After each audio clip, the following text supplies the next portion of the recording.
नमस्कार मित्रों, RV ISPCS classes में आप सभी का हार्दिक स्वागत है। देखिए, भारतीय संविधान के बहुत ही महत्वपूर्ण प्रश्नों को लेकर आए हैं। पहला प्रश्न है, सरकार द्वारा शुल्क एवं कर लगाने का अधिकार संविधान की किस अनुसूची में उल्लिखित है? तो 7वीं अनुसूची में शुल्क और कर लगाने का अधिकार वर्णन किया गया है। केंद्र तथा राज्य सरकारों द्वारा कर और शुल्कों का अधिरोपण के संबंध में विभिन्न मदें संविधान की 7वीं अनुसूची के तहत उल्लिखित है। तो बी ऑप्शन आपका सही है। भूमि सुधार डैश डैश डैश के विषय के अंतर्गत आता है। तो ये भूमि सुधार राज्य सूची के विषय के अंतर्गत आता है। ठीक है। अगला प्रश्न है, निम्नलिखित भारत के संविधान की निम्नलिखित में से कौन सी एक अनुसूची दल बदल विरोधी कानून विषयक प्रावधान करती है? तो 10वीं अनुसूची जो है दल विधेयक विरोधी कानून विषयक प्रावधान करती है। डी ऑप्शन सही है। देखिए, ठीक है। संविधान की 10वीं अनुसूची में दल बदल विरोधी कानून विषयक प्रावधान है। इस अनुसूची में 52वें संविधान संशोधन 1985 के द्वारा जोड़ी गई थी। ध्यातव्य है कि 10वीं अनुसूची में 91वें संविधान संशोधन 2003 द्वारा संशोधन किया गया। इस संविधान का उद्देश्य दल बदल पर रोक लगाने के साथ साथ केंद्र और राज्यों में मंत्रिपरिषद के आकार को निर्धारित करना था। भारतीय संविधान की किस अनुसूची में दल बदल विरोधी कानून को रखा गया है? तो 10वीं अनुसूची में रखा गया है। अगला है, भारतीय संविधान की किस अनुसूची के अधीन जनजातीय भूमि का खनन के लिए निजी पक्षकारों के अंतरण अकृत और शून्य घोषित किया जा सकता है? तो 5वीं अनुसूची में ऐसा वर्णन किया गया है। 1997 में उच्चतम न्यायालय की 3 सदस्यीय पीठ ने समता बनाम आंध्र प्रदेश राज्य एवं अन्य के बाद में निर्णय देते हुए कहा कि जनजातीय भूमियों को राज्य सरकार उसकी एजेंसी द्वारा निजी खनन कंपनियों को पट्टे पर दिया जाना संविधान की 5वीं अनुसूची के तहत अकृत और शून्य घोषित होगा। ठीक है। आइए अगला प्रश्न है, भारत के संविधान की किस अनुसूची में विभिन्न राज्यों में अनुसूचित क्षेत्रों के प्रशासन और नियंत्रण के लिए विशेष उपबंध है? 5वीं अनुसूची में ऐसा वर्णन किया गया है। संविधान की 5वीं अनुसूची में असम, मेघालय, त्रिपुरा, मिजोरम से भिन्न भारत के राज्यों के अनुसूचित क्षेत्रों और अनुसूचित जनजातियों के प्रशासन नियंत्रण संबंधी उपबंध हैं। असम, मेघालय, त्रिपुरा, मिजोरम राज्य के जनजातीय क्षेत्रों के प्रशासन के बारे में उपबंध 6ठी अनुसूची में है।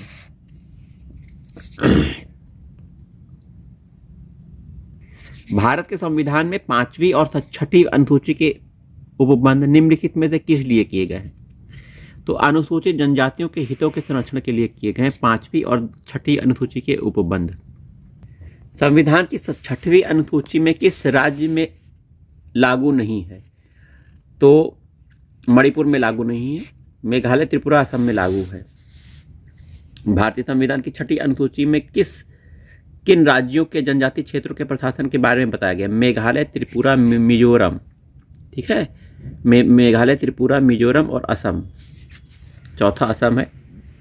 भारतीय संविधान की 6ठी अनुसूची के प्रावधान निम्नलिखित किस राज्य में लागू होते हैं? तो त्रिपुरा में होते हैं, असम में होते हैं, मेघालय में होते हैं, मिजोरम में होते हैं। त्रिपुरा ऑप्शन दिया गया है सही। ठीक है।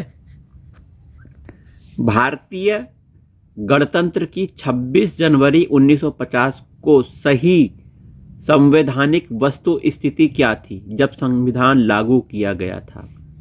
तो संपूर्ण प्रभुत्व संपन्न लोकतंत्रात्मक गणराज्य, ये उस समय की सही संवैधानिक वस्तु स्थिति थी। 26 जनवरी 1950 को भारतीय गणतंत्र की संवैधानिक वस्तु स्थिति भारतीय संविधान की तत्कालीन उद्देशिका के अनुसार संपूर्ण प्रभुत्व संपन्न लोकतंत्रात्मक गणराज्य की थी।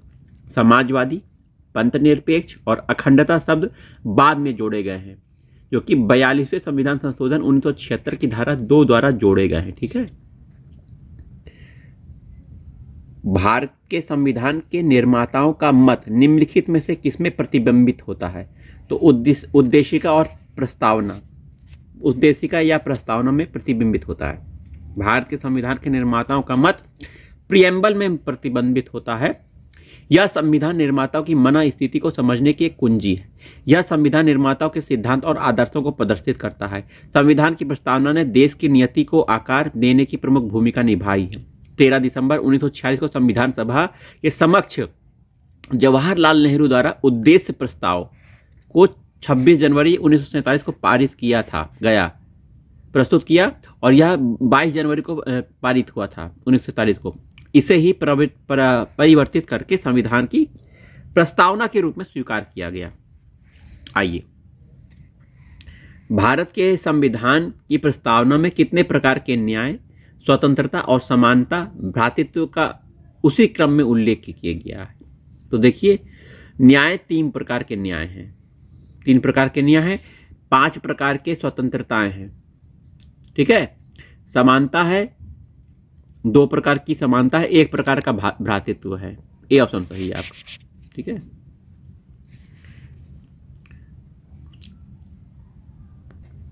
भारतीय संविधान की प्रस्तावना में भारत को किस रूप में घोषित किया गया है? प्रस्तावना में एक सार्वभौम, समाजवादी, धर्मनिरपेक्ष, प्रजातांत्रिक गणतंत्र के रूप में घोषित किया है।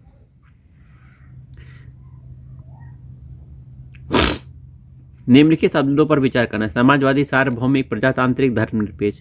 सही शब्दों को विचारानुसार क्रम दीजिए, क्रम देना है इसको। तो सी सार्वभौमिक, ए समाजवादी, डी धर्मनिरपेक्ष, फिर बी प्रजातांत्रिक। समाजवादी, पंथ निरपेक्ष, अखंडता सब बाद में जोड़े गए हैं। चलिए आगे देखते हैं। भारतीय संविधान की प्रस्तावना में समाजवादी शब्द किस संशोधन के द्वारा जोड़ा गया है? तो 42वां संविधान संशोधन 1976 होता है, उसमें यह जोड़ा गया है, ठीक है। समाजवादी, पंथ निरपेक्ष और अखंडता अभी मैंने ऊपर बताया, ये बाद में जोड़े गए हैं, 42वें संविधान संशोधन से जोड़े गए हैं। देखिए रिपीटेड प्रश्न आ गया। भारतीय संविधान की प्रस्तावना में धर्मनिरपेक्ष और समाजवादी शब्द जोड़े गए हैं, 42वें संविधान संशोधन 1976 से जोड़े गए हैं, ठीक है। निम्नलिखित में से कौन भारत को धर्मनिरपेक्ष राज्य वर्णित करता है? तो संविधान की प्रस्तावना भारत को धर्मनिरपेक्ष राज्य वर्णित करता है। आइए अगला देखते हैं। निम्नलिखित शब्दों में से कौन सा शब्द सन 1975 में भारतीय संविधान की प्रस्तावना में सम्मिलित नहीं है? तो अखंडता शब्द भारतीय संविधान की प्रस्तावना में नहीं है, अखंडता ये बाद में जोड़ा गया है। अगला प्रश्न है, हम भारत के लोग, we the people of India शब्दों का प्रयोग भारतीय संविधान में कहाँ किया गया? यह संविधान की प्रस्तावना या उद्देशिका में इसका प्रयोग किया गया है। सभी व्यक्ति पूर्णता और समान रूप से मानव है, यह सिद्धांत जाना जाता है सार्वभौमिकता का सिद्धांत है। सभी व्यक्ति पूर्णता और समान रूप से मानव है। निम्नलिखित में से कौन सा शब्द भारतीय संविधान की प्रस्तावना में उल्लेखित नहीं है? तो संघीय शब्द उल्लेखित नहीं है, जबकि संप्रभुता, बंध निरपेक्षता, लोकतंत्रात्मक इसका उल्लेख प्रियम्बल प्रस्तावना में है। कौन सा शब्द भारत के संविधान की उद्देशिका में नहीं है? तो लोक कल्याण नहीं है उद्देशिका में, पंथ निरपेक्ष, समाजवादी, प्रभुसत्ता संपन्न है, ये सब हैं, ठीक है। भारतीय संविधान की प्रस्तावना में निम्नलिखित में से किस स्वतंत्रता का वर्णन नहीं है? विचार की स्वतंत्रता का वर्णन है, विचार प्रकट करने की स्वतंत्रता का है, विश्वास की स्वतंत्रता है, आर्थिक स्वतंत्रता नहीं है प्रस्तावना में, ठीक है। निम्नलिखित में से कौन सा भारतीय संविधान की प्रस्तावना में उल्लेखित नहीं है? सामाजिक न्याय, राजनीतिक न्याय और आर्थिक न्याय है, जबकि धार्मिक न्याय नहीं है। संविधान की प्रस्तावना के बारे में कौन सा कथन सही है? समाजवादी, धर्मनिरपेक्ष और अखंड शब्द 1950 में लागू संविधान के अंग नहीं थे, बिल्कुल सही, ये नहीं थे, ठीक है। 1976 में जोड़े गए थे 42वें संविधान संशोधन से। देखिए ये प्रश्न कई बार पूछा गया है, बहुत इंपॉर्टेंट है। भारतीय संविधान का कौन सा भाग संविधान की आत्मा कहा जाता है? तो संविधान की आत्मा आपका संवैधानिक उपचारों का अधिकार कहा जाता है। अच्छा, अंबेडकर जी ने संविधान के उपचारों के अधिकार को संविधान की आत्मा कहा है, जबकि उद्देशिका को भारतीय संविधान की आत्मा कहा जाता है। तो इसमें सी ऑप्शन सही होगा, डी नहीं होगा। भारतीय संविधान की उद्देशिका को संविधान की आत्मा कहा जाता है। के.एम. मुंशी ने इसे राजनीतिक जन्मपत्री, पॉलिटिकल हॉरोस्कोप कहा है। सुभाष कश्यप ने कहा है संविधान शरीर है, तो प्रस्तावना उसकी आत्मा, प्रस्तावना आधारशिला, तो ठीक है, प्रस्तावना आधारशिला तो संविधान उसकी खड़ी अट्टालिका है। लोक सेवा आयोग उत्तर प्रदेश ने इस प्रश्न के उत्तर उद्देशिका को माना है। ज्ञातव्य है कि डॉक्टर BR अम्बेडकर ने संवैधानिक उपचारों के अधिकार को संविधान की आत्मा और हृदय कहा है। तो अम्बेडकर जी संवैधानिक उपचारों के अधिकार को संविधान की आत्मा या आत्मा कहते हैं, हृदय कहते हैं। वहीं ये देखिए सुभाष कश्यप इन्हें किसको, भारतीय संविधान की उद्देशिका को संविधान की आत्मा कहते हैं। ठीक है, तो इसमें C और D में कंफ्यूजिंग है, आप इस उत्तर को मिलान कर लीजिए। निम्नलिखित में से किसने भारतीय संविधान की प्रस्तावना को हमारे संप्रभु प्रजातंत्रीय तांत्रिक गणतंत्र की जन्म कुंडली कहा है? तो KM मुंशी जी ने इसे जन्म कुंडली कहा है। किसको? संविधान की प्रस्तावना को हमारे संप्रभु प्रजातांत्रिक गणतंत्र की जन्म कुंडली है, KM मुंशी का नाम आता है। निम्नलिखित में किस बाद में उच्चतम न्यायालय ने धारणा की कि उद्देशिका संविधान का भाग है? तो बम्बई बनाम यूनियन ऑफ इंडिया, बम्बई बनाम यूनियन ऑफ इंडिया में उच्चतम न्यायालय ने धारणा की कि उद्देशिका संविधान का भाग है। ठीक है, बम्बई बनाम यूनियन ऑफ इंडिया के मामले में उच्चतम न्यायालय ने कहा कि उद्देशिका संविधान का भाग है तथा पंथ निरपेक्षता संविधान का मूल लक्षण है। केशवानंद भारती बनाम केरल राज्य के मामले में बहुमत से दिए गए निर्णय में उद्देशिका को संविधान का भाग माना गया है।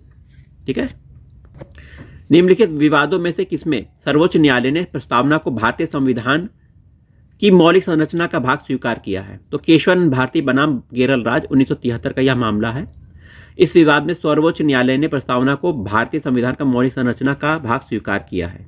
आइए व्याख्या पढ़ते हैं। केशवानंद भारती बनाम केरल राज्य 1973 के मामले में सर्वोच्च न्यायालय ने प्रस्तावना उद्देशिका को भारतीय संविधान की मौलिक संरचना का भाग स्वीकार किया है। सर्वोच्च न्यायालय ने के शब्दों में हमारे संविधान का प्रसाद उद्देशिका में वर्णित बुनियादी तत्वों पर खड़ा है। यदि इसमें में से किसी तत्व को हटा लिया जाए तो सारा ढांचा ही ढह जाएगा, अर्थात संविधान वही नहीं रह जाएगा, अर्थात अपना व्यक्तित्व और पहचान खो देगा। आइए अगला प्रश्न है, भारतीय संविधान की प्रस्तावना में जिन आदर्शों उद्देश्यों की रूपरेखा दी गई है उसकी व्याख्या की गई है? तो मौलिक अधिकार, राज्य के नीति तत्वों के सिद्धांत और मौलिक कर्तव्य के अध्याय में। ठीक है, यह सी ऑप्शन आपका सही है। आइए अगला प्रश्न है, निम्नलिखित में से कौन सा भारतीय संविधान के उद्देश्यों को प्रतिबिंबित करता है? संविधान की प्रस्तावना संविधान के उद्देश्यों को प्रतिबिंबित करता है, बिंबित। अगला प्रश्न है, भारत के संविधान के उद्देश्यों में से एक के रूप में आर्थिक न्याय का किसमें उपबंध किया गया है? उद्देशिका में आर्थिक न्याय है और राज्य के नीति तत्व में आर्थिक न्याय का विशेष उपबंध किया गया है। ठीक है, IAS का प्रश्न है 2013 का। 1990 का प्रश्न देखिए, बहुत पुराना प्रश्न है, लगभग 34 साल पुराना। भारतीय संविधान में किस प्रकार की शासन प्रणाली की व्यवस्था की गई है? तो भारतीय संविधान में संसदात्मक शासन प्रणाली की व्यवस्था की गई है। शासन प्रणाली की सामान्यतः दो पद्धतियां, संसदात्मक और अध्याशात्मक। भारत ने ग्रेट ब्रिटेन के अनुसरण करते हुए संसदात्मक शासन व्यवस्था को अपनाया है। संसदीय शासन व्यवस्था में व्यवस्थापिका के सदस्य ही कार्यपालिका का गठन करते हैं। कार्यपालिका व्यवस्थापिका के प्रति उत्तरदायी है। संसदीय शासन व्यवस्था में कार्यपालिका विधायिका द्वारा नियंत्रित होती है। संसदीय शासन व्यवस्था संसदात्मक शासन व्यवस्था में विधायिका का कार्यपालिका पर नियंत्रण होता है। डी ऑप्शन सही है।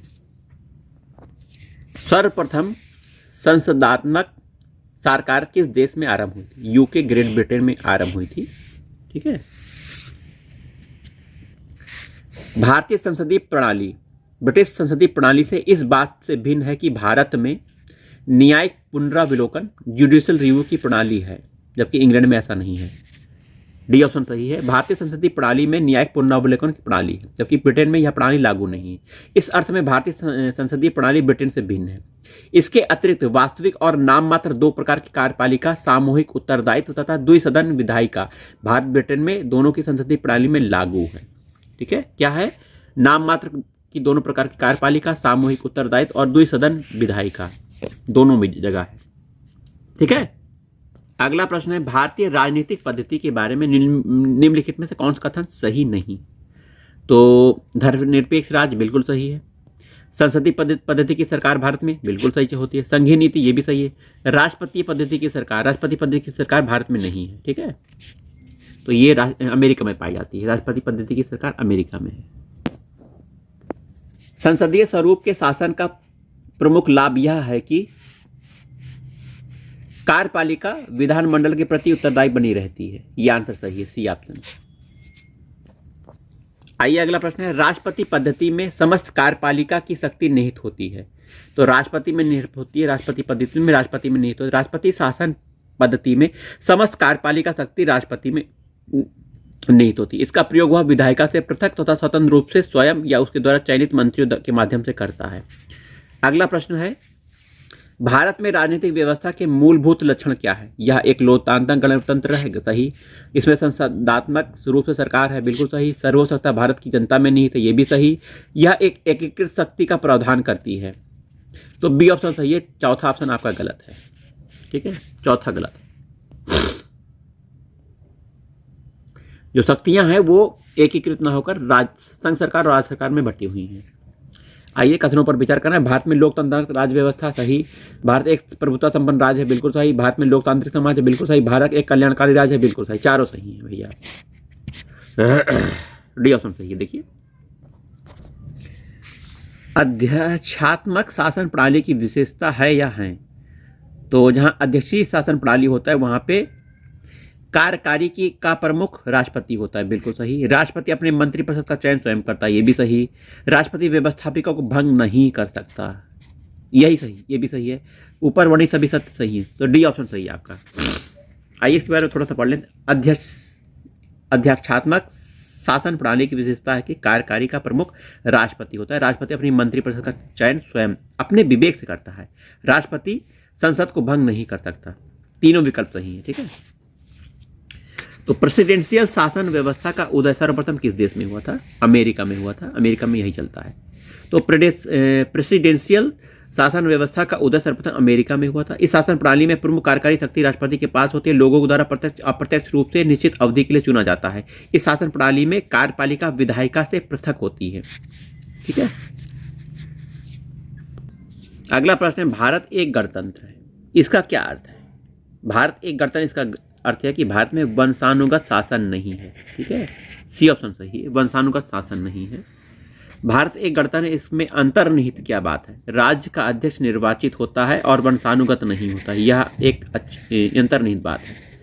निर्वाचित होता है, वंशानुगत नहीं होता है। अगला प्रश्न, निम्नलिखित में से किससे विनिर्धारित होता है कि भारत का संविधान परिसंघीय है?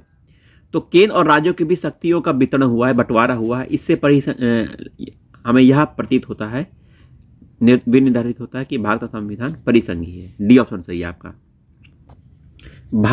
भारतीय संविधान कैसा है? अगला प्रश्न है। तो ये अंशतः कठोर है और अंशतः लचीला है।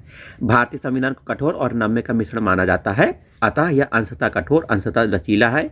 इसके कतिपय उपबंध संसद द्वारा साधारण बहुमत से ही संशोधित किए जा सकते हैं, जबकि कुछ उपबंधों को संविधान के अनुच्छेद 368 के अधीन 2/3 बहुमत की आवश्यकता होती है।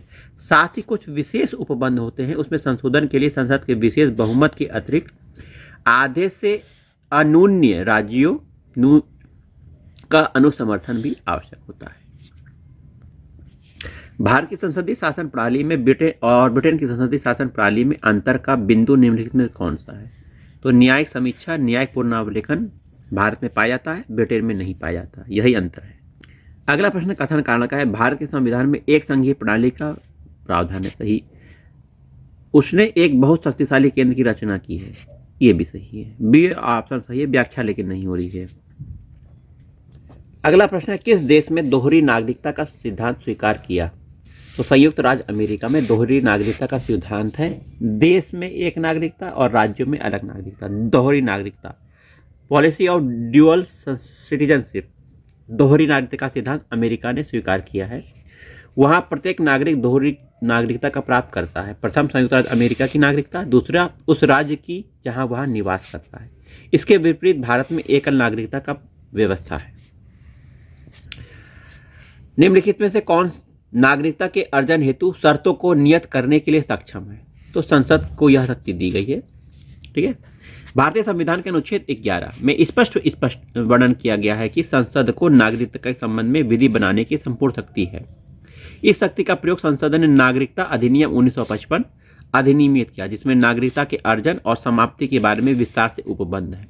नागरिकता अधिनियम 1955 की धारा 5(1)(a) के अंतर्गत पंजीकरण द्वारा भारतीय नागरिकता प्राप्त करने के लिए भारतीय मूल के व्यक्ति को भारत में 7 वर्ष बिताने होंगे। ठीक है। आइए अगला प्रश्न है, नागरिकता अधिनियम 1955 के अंतर्गत पंजीकरण द्वारा रजिस्ट्रेशन के द्वारा भारत में नागरिकता प्राप्त करने के लिए भारतीय मूल के व्यक्ति को भारत में कितने वर्ष बिताने होंगे? तो 7 वर्ष बिताने होंगे, तब रजिस्ट्रेशन के माध्यम से भारत की नागरिकता प्राप्त होगी। अगला प्रश्न देखते हैं, नागरिकता संशोधन विधेयक 2019 संसद से कब पारित हुआ? तो यह 11 दिसंबर 2019 को पारित हुआ संसद से। नागरिकता संशोधन विधेयक 2019 लोकसभा में 9 दिसंबर को प्रस्तुत किया गया, उसी तिथि को लोकसभा से पारित हो गया। 11 दिसंबर को राज्यसभा द्वारा पारित किया गया। राष्ट्रपति ने इस विधेयक को 12 दिसंबर 2019 को मंजूरी दे दी। यह विधेयक अधिनियम बन गया और 10 जनवरी 2020 से नागरिकता संशोधन अधिनियम 2019 लागू हो गया। नागरिकता संशोधन कानून कब लागू हुआ? तो 10 जनवरी। ठीक है। कब पारित हुआ? तो 11 दिसंबर 2019 को पारित हुआ। नागरिकता संशोधन अधिनियम 2019 का क्या उद्देश्य है? इंपॉर्टेंट है।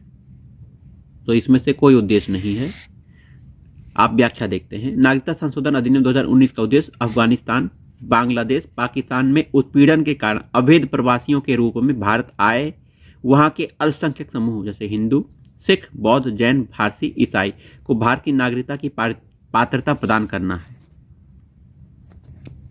अगला प्रश्न, संविधान के किस प्रावधान में कहा गया कि वृद्धि के प्राधिकार के बिना ना तो कोई कर लगाया जा सकता है, ना ही एकत्रित किया जा सकता है? किस अनुच्छेद में है? अनुच्छेद 265 में ऐसा वर्णन किया गया है।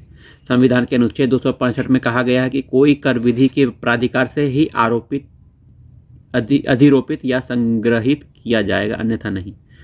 अनुच्छेद 266 भारत और राज्यों के बीच संचित निधि लोक लेखे के बारे में वर्णन करता है। अनुच्छेद 3 संघ और राज्यों के मध्य वाद कार्यवाहियों का और 368 संविधान संशोधन की प्रक्रिया से संबंधित है। ठीक है।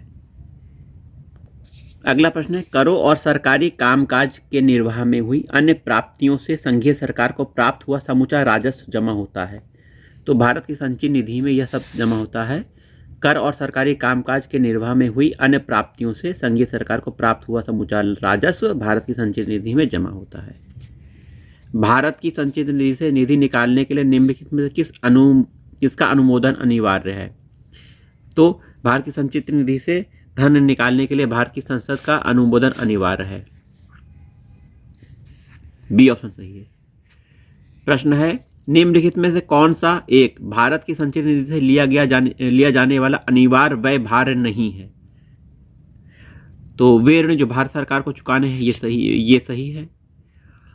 राज्यसभा के उपाध्यक्ष के भत्ते, उच्च न्यायालय के न्यायाधीश को दी जाने पेंशन, ये सही है। भारत के निर्वाचन आयोग के सदस्यों के वेतन और भत्ते, ये भारत की संचित निधि लिया जाने वाला अनिवार्य व्यय भार नहीं है। बी ऑप्शन सही है, बी। आइए इसकी पूरी व्याख्या करते हैं और इस वीडियो को यहीं खत्म करते हैं। भारत के संविधान के अनुच्छेद 112(3) के अनुसार भारत की संचित निधि पर भारित व्यय इस प्रकार है। राष्ट्रपति की उपलब्धियां, भत्ते और उनके पद से संबंधित अन्य व्यय, राज्यसभा के उपसभापति तथा लोकसभा के अध्यक्ष उपाध्यक्ष के वेतन और भत्ते, ये सब संचित निधि पर भारित व्यय हैं। ठीक है। ऐसे ऋण भार जिसका दायित्व भारत सरकार पर है, जिनके अंतर्गत ब्याज, निक्षेप निधि भार, मोचन भार, उधार लेने, ऋण सेवा तथा ऋण मोचन संबंधी अन्य व्यय। उच्चतम न्यायालय के न्यायाधीशों उनके संबंध में संदेह वेतन, भत्ते, पेंशन। फेडरल न्यायालय के न्यायाधीशों उनके संबंध में संदेह, पेंशन। उस उच्च न्यायालय के न्यायाधीशों को जो उनके संबंध में दी जाने वाली पेंशन जो भारत के राज्य क्षेत्र के अंतर्गत किसी क्षेत्र के संबंध में अधिकारिता का प्रयोग करता है, या फिर जो भारत के डोमिनियन के राज्यपाल वाले प्रांत के अंतर्गत किसी क्षेत्र के संबंध में इस संविधान के प्रारंभ से पहले किसी समय अधिकारिता का प्रयोग करता था। अगला देखिए, भारत के नियंत्रक महालेखा परीक्षक को या उनके संबंध में संदेह, वेतन, भत्ते, पेंशन। किसी न्यायालय या माध्यस्थम अधिकरण के निर्णय, डिक्री, पंचाट की त्रुटि हेतु अपेक्षित राशि है। कोई अन्य व्यय जो इस संविधान द्वारा संसद की विधि द्वारा इस प्रकार भारित घोषित किया जाएगा यथा अनुच्छेद 322 के तहत संघ लोक सेवा आयोग के अध्यक्ष सदस्यों का वेतन भत्ते और ठीक है। नोट, भारत के उपराष्ट्रपति राज्यसभा के सभापति के रूप में वेतन भत्ते प्राप्त करते हैं। ठीक है। अगला प्रश्न, निम्नलिखित में कौन सा व्यय भारत की संचित निधि पर भारित नहीं होगा? उपराष्ट्रपति के वेतन और भत्ते भारित नहीं होते हैं भारत की संचित निधि पर। वहीं अगला प्रश्न, निम्नलिखित में कौन सा व्यय भारत की संचित निधि पर भारित नहीं होगा? तो प्रधानमंत्री के वेतन भत्ते भी भारत की संचित निधि पर भारित नहीं होते हैं।